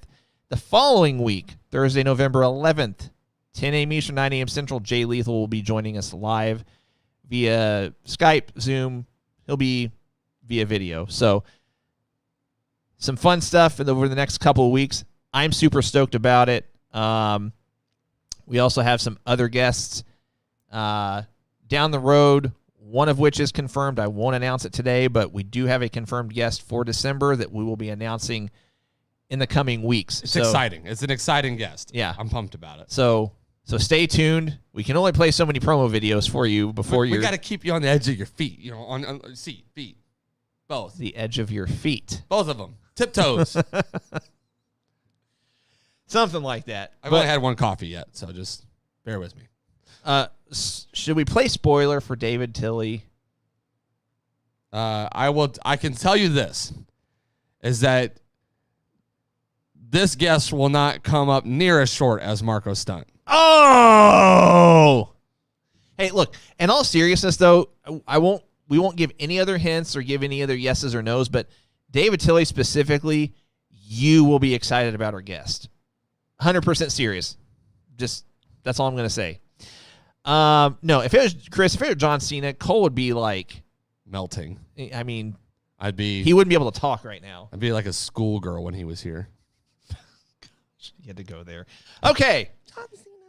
Our one must go segment. I got some fun ones. I have like 1,000 of these just in my notes ready to go. Like, no matter how many of these we could do, I will always have more than enough. Hold on just 1 second. I got to get it pulled up here. Hang tight a second.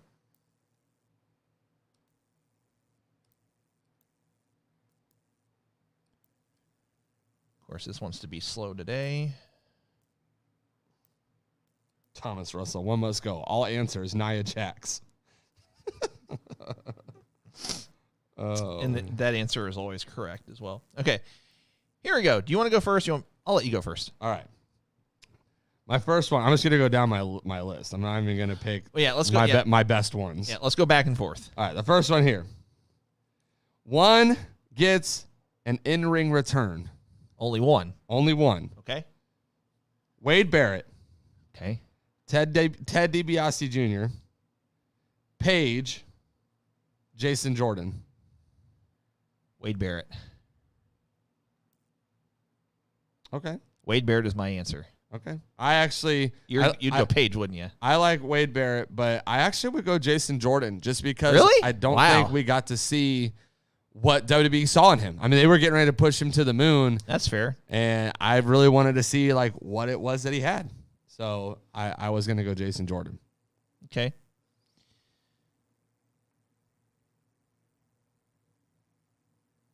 Okay. So one's got to go, meaning like this wrestler or wrestlers could not do this move anymore. So they're all versions of a kick. Okay. So one can't do it anymore. The Young Bucks super kick, Shawn Michaels sweet chin music, Malachi Black or Aleister Black's Black Mass, or Sheamus's brogue kick. Sheamus's brogue kick easily. Wow, really? Just like that, huh? Yeah, Aleister Black's kick is just deadly. You can't get rid of sweet chin music with especially the build up. And the Young Bucks seem to find a way to do a super kick in a new way every single week. Sheamus's bro kick is pretty universal. We're getting a lot of hate on the Bucks, though. Sheamus has two other moves that he could do as well that are just as impactful. The bro kick to me is He's only done it cool like 3 or 4 different occasions. All the other ones have been pretty standard. I'm actually shocked the Claymore wasn't in here because that would have probably given me a harder run. Yeah.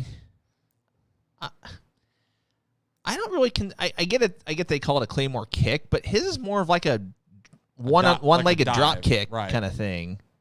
But so either way, I would say the bro kick. Okay. So what if I switch out Sheamus's? Your answer might still be the same. If I switch out Sheamus's bro kick for Rusev or Miro's Machka kick, I would still get rid of Rusev's Machka. Okay. I don't even like his kick. I think his kick's terrible. So okay. I think he should get rid of it anyways. Okay. Your turn. All right. Back to the drawing board. You can only choose one. They go back to the drawing board. They rebrand this person. They make them better. Okay. Odyssey Jones. Okay. Braun Breaker. Carmelo Hayes. LA Knight. Back to the drawing board, meaning like they have to rebrand them, restart, renew, repackage the whole 9. Man, probably Odyssey Jones. Okay. Not who I thought you were going to say. I mean, like, Braun Breaker, I think he's good like he is. I think LA Knight is good like he is. And Carmelo Hayes, I mean, he's North American champion, so. I actually would say LA Knight. I would first off, I'd change the name. But 2, I just think he is surviving because of who he is. Yeah. But as far as how they packaged him, they have set him up for failure, in my opinion. See, I was either going to go with LA Knight or Braun Breaker just strictly for a name change. Right. But I actually like Odyssey Jones, like how he is. They just need to push him right. But yeah. Okay, so we're going to go with a Halloween theme on a couple of these. So this is going to be one of them. So one's got to go all together, meaning it's got to go. Doesn't exist. Never happened. Okay. And these are kind of all over the map, by the way. Okay. NXT 2.0. Just 2.0. Okay. So NXT 2.0, Danhausen, The Brood, or all of the Child's Play movies.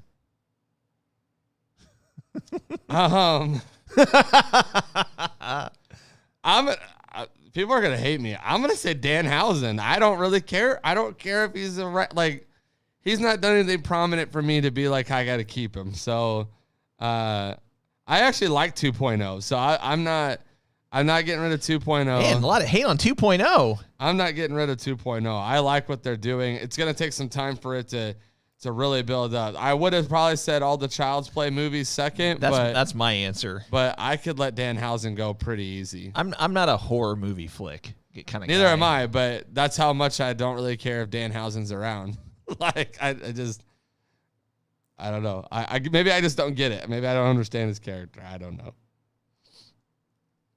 David, I would prefer that you never call me Colehausen ever again. I don't want to be my name used in the same breath as Danhausen. But anyways.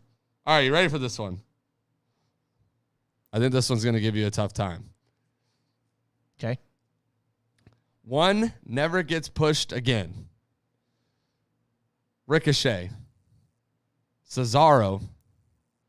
Keith Lee. Damian Priest. One never gets pushed again. Not in any company. I mean, they never get pushed again. Ricochet, Cesaro, Keith Lee, Damian Priest. Probably Damian Priest. Wow.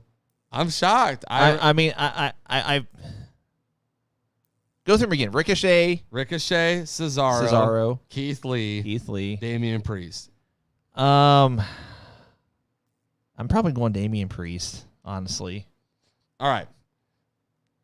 You would ask me this question kind of a few years back, I would have had a different answer. I'm actually going to say Cesaro from the simple standpoint of I think his time has passed. I don't know if there's really any way that you could push him where we wouldn't have the mindset of it's a little too late.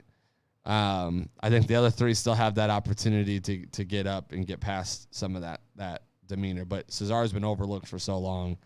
I just don't know. I even kind of felt like that when they were pushing him against, what was it, Roman? In the title picture, I was kind of like, maybe this is a little too late. So, but I was shocked. I didn't think you were going to say Damian Priest. Okay. Okay. I got 2 more. Okay. One's got to go. So again, same concept. Never existed, never happened, etc. Eugene, the Spirit Squad, Vince McMahon's Kiss My You Know What Club, or Brother Love. Oh. All right. So there's Eugene, the Spirit Squad, Vince McMahon's Club, or Brother Love. All right, so I'm not getting rid of Eugene. I enjoyed that. I'm not getting rid of Spirit Squad, mainly because if no Spirit Squad, there's no Dolph Ziggler. And there, well, I mean, there could have been, but I mean, I don't think we get Dolph Ziggler without Spirit Squad. We wouldn't have gotten the DX reunion either. I don't feel like. Yeah, and actually, Kenny Dykstra came out of that, and I thought Kenny Dykstra was pretty good too. So I'm not gonna get rid of Spirit Squad. There was a lot of funny things that came out of that. So it's down to the other 2. I think I'm going to get rid of Vince McMahon's Kiss My You Know What Club. I don't think that we lose out on a whole. There was some funny things that came out of that, but I don't think that we would miss it. I'm inclined to agree. That's the one I went with also. Yeah. Okay. So let's see. Let's do one more each. Okay. Let's see if I can get you here. Yeah, I was going to say, you're going to do one more each, so pick your best one. All right, I'll give you this one right here. One faction never existed. Ever. Never existed. I already know you're not gonna say this one. The Four Horsemen. Hold on, time out. One never existed. One faction never exists. Okay. The Four Horsemen. Okay. DX. Okay. NWO. Okay. Bullet Club / Elite. The original Bullet Club. Yeah. / now Elite, whatever. One of those factions never exists. Huh. All their body of work, everything about them. So here's the thing. If they never exist and those wrestlers wouldn't have got pushed because of it, those wrestlers never come about either. Yeah. It's funny. I almost did one of these, and I would have said, I think I would have said all of them that you did, except I would have replaced, I think I would have replaced NWO with Evolution. Okay. But given that, NWO is not my answer. Wow. Okay. Like, I would keep NWO. I'd keep the Horsemen. I knew that you would keep them. So that leaves DX or Bullet Club Elite. Okay. My answer is going to surprise a lot of people, but I'm actually going DX. I could see that. Because if we didn't have Bullet Club Elite, we might not even, I'll go as far to say we might not even have AEW today. Yeah. And if DX already had established people they're already established. It was kind of just another NWO except in a different company. So now, mine is going to shock people, and I'll explain why. You're going to say Horseman, aren't you? No. Okay. You're going to say NWO. Yeah. Okay. And the reason why is again, most of them were all established already. So it wasn't like it benefited anybody. All their careers would have still been there, and probably all still would have got pushed regardless of the NWO. Out of the 3, they're my least favorite. That's the only answer I have, is that I did not follow the NWO as much as I enjoyed what the Four Horsemen done, going back and looking at all that they accomplished. DX, I just loved Shawn Michaels, Triple H specifically, especially when they did their DX reunion. Yeah. I thought that was hilarious stuff that came out of that. And I'd agree with you. Without Bullet Club, the Elite, one, you may not have ever have seen the Young Bucks, and they're just one of the most talented tag teams we've ever seen. You may not have gotten guys as big as Finn Balor got, or AJ Styles is already pretty big. Adam Cole, some of those guys may have not gotten their big push without the Bullet Club or the Elite stable. So I'm going to say the NWO. Okay.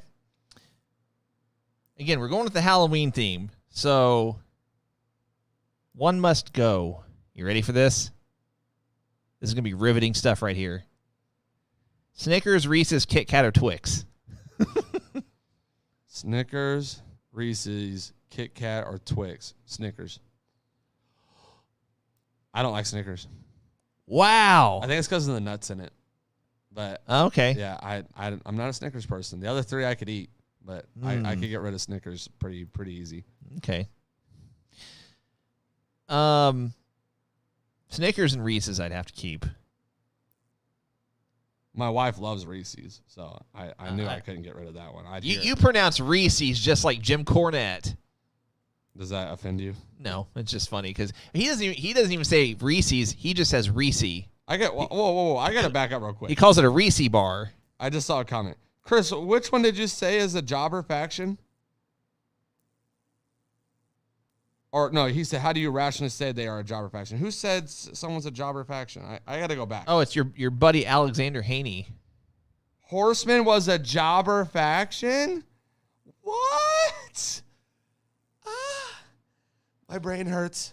Now, hey, depending on which version of the Horseman, you can make a legitimate argument that some of the Horsemen in the 90s version, like the we were talking about the Horsemen. Well, yeah. If you go, Alexander, you got to clarify which version of the Horsemen you felt like were jobbers. We might have to boot you from our social media pages forever. Half joking, half serious, but I am mind blown. I could almost understand if you said it about the Bullet Club Elite because they're current and that's your opinion. If you felt like they're not that good, but man, and look. For the record, Alexander, I'm just totally kidding. Everyone's welcome to your opinion. You're not going to be banned from our pages just because you have an opinion. That's just how mind blown we are, though. Yeah. I got to hear this, Alexander. Please, I know you're probably responding. Please put it in here. Tell me why you feel that way, because I gotta hear this. Now, listen. I will say this. In all due respect to Mongo McMichael, I know he's going through some health issues right now. Amazing contributions to the NFL. Just didn't like him as a pro wrestler, didn't like him as a horseman. I mean, they put the United States Championship on him, which was that's mind-blowing in itself, but I would consider him a jobber. But as far as other horsemen that you could classify as jobbers, I don't know if there's a single other one that you could throw. Paul Roma, maybe. Well, not maybe. I mean, he was, but let me just look. All four. I didn't mean to step on your candy one, but man, I saw. Oh no, you're good. And Flair. Hold on, that was Mark. Let's see. Flair, no. Anderson, Arn, Early, no. Tully, no. Let's see. Luger, Barry, Sting, Sid, Paul Roma, yes. Pillman, Benoit, Mongo McMichael, yes. Kurt Hennig, Dean Malenko, and then maybe technically Jeff Jarrett. But he said, Chris says Horseman with Jarrett and Mongo, yes, but the original four horsemen is the standard of the faction. 100% agree. If we didn't have Four Horsemen was the first real stable or faction before there were. It set the mold for other factions. Yeah, I don't 100%. Anyway, we're gonna proceed on. Alexander, if you're still on with us, please clarify. I mean it politely. I just want to know. I'm not trying to be mean or funny. I literally just want to hear your thoughts on this because that statement caught me. Well, look, I think Alexander kind of partially answered us. He says because that was their purpose to put over, hence why Flair is a 16-time champ. Okay, you shared your opinion. Now I'm going to share mine, and it might not be in the most polite way. How many victories does Ric Flair have in his career versus losses? You really going to call Ric Flair a jobber? I didn't see that comment, but I saw he said the family in Memphis was.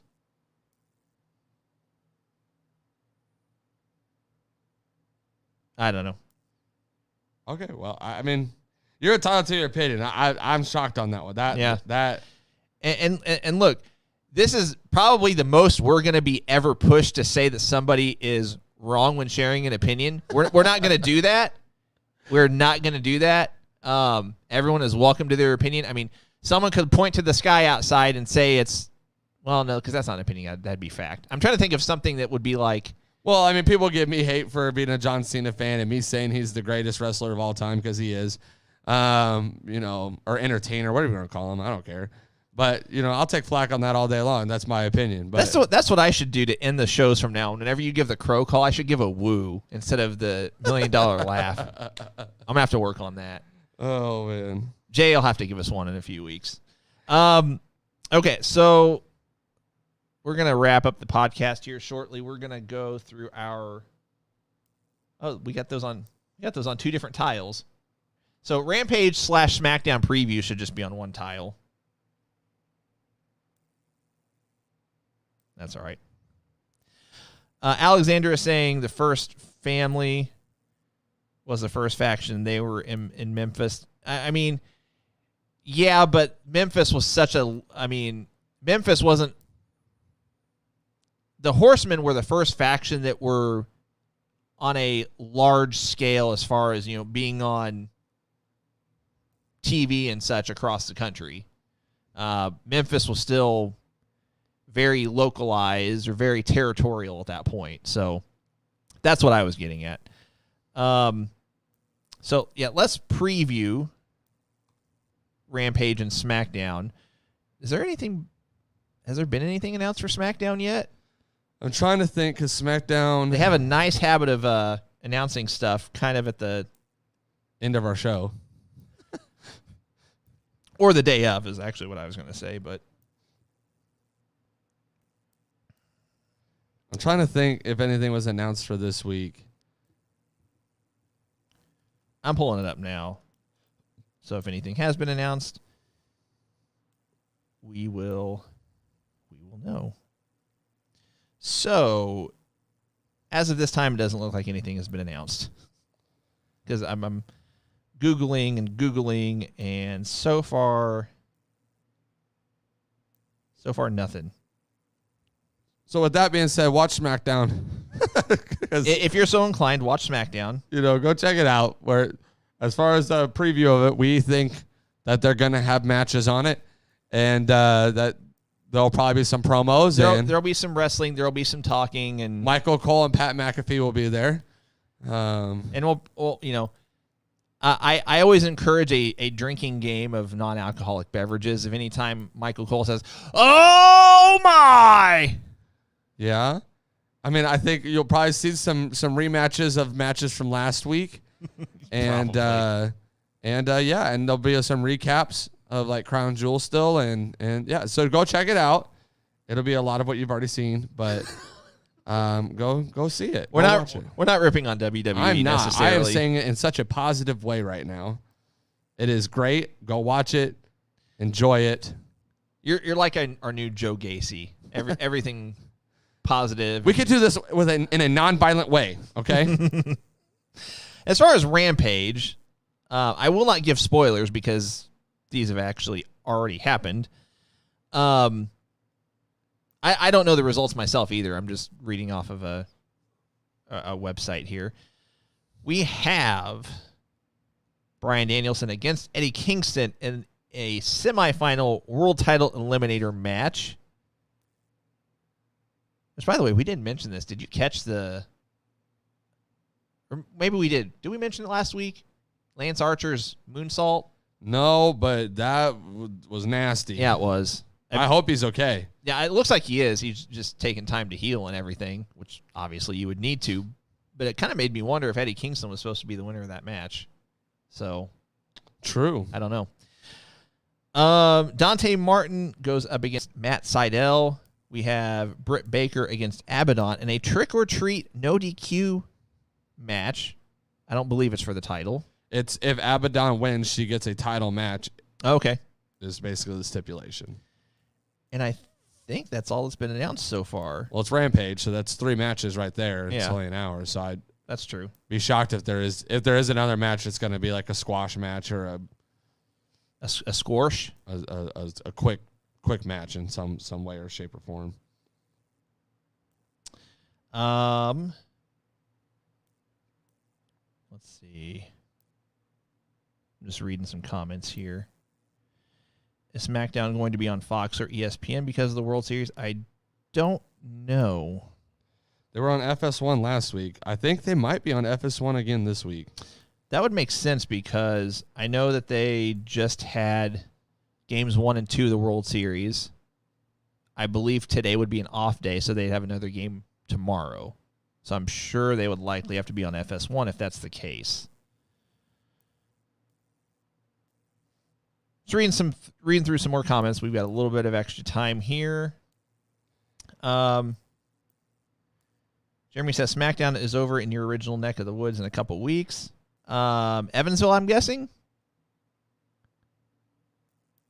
That's really the only place SmackDown could possibly be that's around my original neck of the woods, because my original neck of the woods, there's not a ton there. We can close with these two things I saw in the chat. Go for it. David asked, because we didn't really touch on it, our opinions on the Charlotte situation. I'm not going to share my opinions. It's just so dramatic, and I don't know. I will say this. Do I see Charlotte going to AEW? No. That's what I'm going to I don't think this was like purposely done to get out of her contract or any of those rumors. I think it was a disagreement on how things should have went down, and I'll leave it at that. I don't think there was an agreement, and it sounds like everyone was upset with how the title exchange was supposed to happen. And Charlotte was the only one that ended up doing something, and the way she went about it made everybody else mad because it looked terrible on TV. So, well, and apparently Charlotte isn't well liked backstage anyway, so that doesn't help matters. So. And then the other question here was from Thomas: any rumors on Asuka and when she will be back? I've not heard anything. Alexander says there was a picture on a social the other week with her arm in a sling. That's interesting. And then he says it's a work for Survivor Series. I don't know if they go hand in hand or not. I think Alexander's saying Charlotte's stuff is a work for Survivor Series. Oh, gotcha. Okay. Which could very well be true. I don't think that you would have two other wrestlers come out and say that it's being taken to extreme lengths if it's a work. So I think there's some legitimacy to it. They might flip it into a storyline, but which wouldn't surprise me. So Asuka, as far as Asuka goes, I mean, if she's not healthy, obviously we're not going to see her return until she's healthy. As far as what brand, I think it might be fresh for her to go to SmackDown, but obviously there's new faces on Raw too. So honestly, I mean, the match we haven't gotten is her and Becky, so I would say maybe back to Raw, but I don't know. TBD. So, all right, guys. Thanks for joining us today. We're going to have to wrap things up. Cole, it's about that time. Any final thoughts? Guys, as always, thank you for watching the greatest wrestling podcast ever. We do sincerely appreciate it. We do have a lot of great things coming up. We don't need to show the videos due to time, but just keep in mind that we do have Tully Blanchard here next week, so we'll have our original show on Thursday, and then Friday afternoon, 3 p.m. Central, 4 p.m. Eastern time, Tully Blanchard will be here in studio. It'll be a quicker, faster-paced podcast, interview, whatever. So you'll want to be on. You'll want to give your questions. We're thinking 45 to 50 minutes, so I know some of you work, but if you can schedule your break for some of that, whatever you can do, you're not going to want to miss that. It's going to be a really great time. And then the following week, we will have Jay Lethal here on the podcast during our regular scheduled broadcast of the Going Broadway podcast. So make sure that you're on for that, and you'll want to be here because we're going to talk about so many great things of his past and touch on some stuff. So you're going to want to be here for that. And keep in mind, we have more guests coming that have already been confirmed that we are not going to tell you about, but you're going to want to stick around because it's going to happen this year. It's going to be great, and you never know when we're going to announce it. Yeah, so, these are guests before the end of the year, so I'm just throwing that out there. You're going to want to be here for that, so stick around for those. You never know when we're going to do a giveaway, and we seem to do those a lot, so you never know. I think this was the first week that, I don't know, in over a month and a half, maybe like 3 or 4 weeks that we haven't done one, so...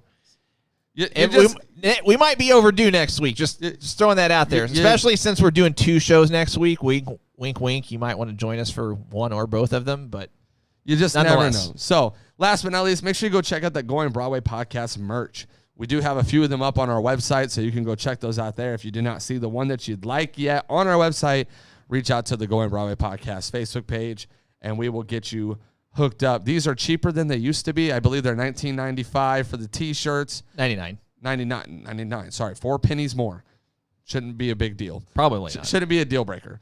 And then $39.99 for the hoodies. These are comfortable. They're a lot of fun to wear. I wear mine all the time, so you're gonna want to get those. They are actually, you said they're no longer made to order, right? They're ready to go. Well, they're not ready to go. They're still made to order, but we're not quoting the whole 4 to 6 week time frame anymore. We're gonna try, once they're ordered, we will try to get them to you within 2 weeks. So 10 business days is what we're looking at. Look at that. We're quickening up our production. That's what's happening here. So what are you looking at? I'm just looking at me. I like to look at me sometimes, Alex. I like to reflect on how good I look. Well, I'll tell you what. If you want to look in that direction, you can look into that camera. Hi guys, and you guys can look at this. The new Going Broadway podcast belt that is never defended and only has one title holder ever, which is Alex. So anyways, guys, thank you guys for being here for the show. It's great to get to hang out with you guys, but it is that time, and I leave you with your favorite thing in the entire world. I'm going to give you guys a little something different today. I'm going to give it my best shot. Woo! We'll see you next week.